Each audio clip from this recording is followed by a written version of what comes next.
जी, अस्सलाम वालेकुम students.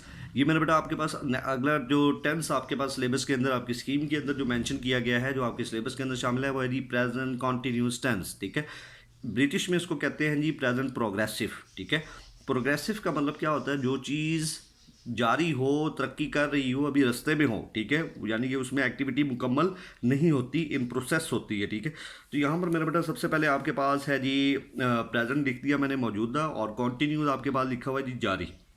Helping verb मेरा बेटा आपने यूज़ करना है is am are.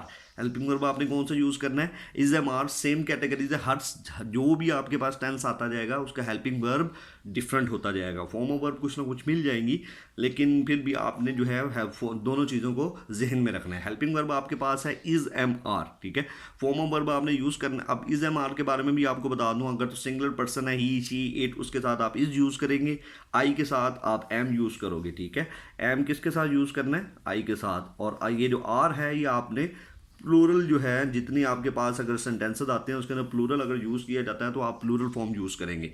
Next form of verb आपके पास है। फॉर्म ऑफ वर्ब मेरा बेटा आपने यूज़ करनी है जी first form plus I N G, which is also called fourth form of verb. इसके 2 से 3 नाम और भी हैं।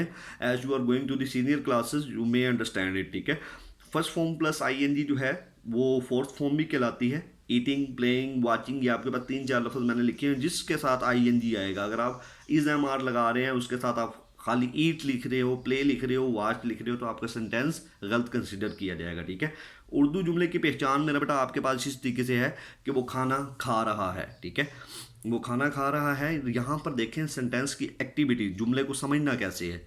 वो आपके पास सब्जेक्ट है, खाना उसका मकसद है। ठीक है, खा रहा जो है वो एक्टिविटी है, रहा है ये आपके पास सेंटेंस का एंडिंग पॉइंट है।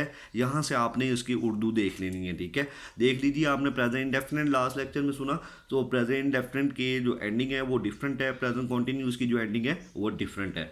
तो इसी तरीके से ये जो आपको बता रहा हूँ, ये कॉन्टिन्यूस जो है बड़ा इंपॉर्टेंट टेंस है, कोई भी इसके अंदर से छोड़ने वाली चीज़ नहीं है। ठीक है, it is necessary for your going classes.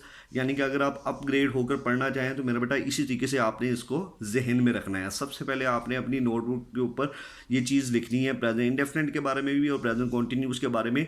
Then you go to the further exercises. Exercises भी आपको मेंशन कर दी जाएंगी स्कीम में, जो आपको स्कूल प्रोवाइड करेगा। वो एक्सरसाइजेज भी आपको शुरू में बता दी जाएंगी। आपने लेक्चर्स को लाजमी सुनना है ताकि मेरा बेटा आपकी अंडरस्टैंडिंग हो और बिल्कुल व्यू क्लियर हो। ठीक है, तो यहाँ पर मेरा बेटा ये चीज़ें याद करने वाली हैं। ठीक है, तो आपको हर चीज़ जो होती है उसमें यानी कि अगर कोई टॉपिक है उसमें कुछ चीज़ें यानी कि हमारे पास गेनिंग के लिए होती हैं, यानी कि उसको समझना होता है, और कुछ चीज़ें होती हैं उनको जहन में बिठाना होता है। तो जहन में बिठाने के लिए मेरा बेटा ये इंग्रेडिएंट्स जो है आपने याद कर लेनी है। ठीक है, 2 टेंसेस थे, दोनों मैंने आपको बता दिए हैं। ठीक है, तो ये इंग्लिश बी में कंसिडर किए जाते हैं। ठीक है, शुक्रिया।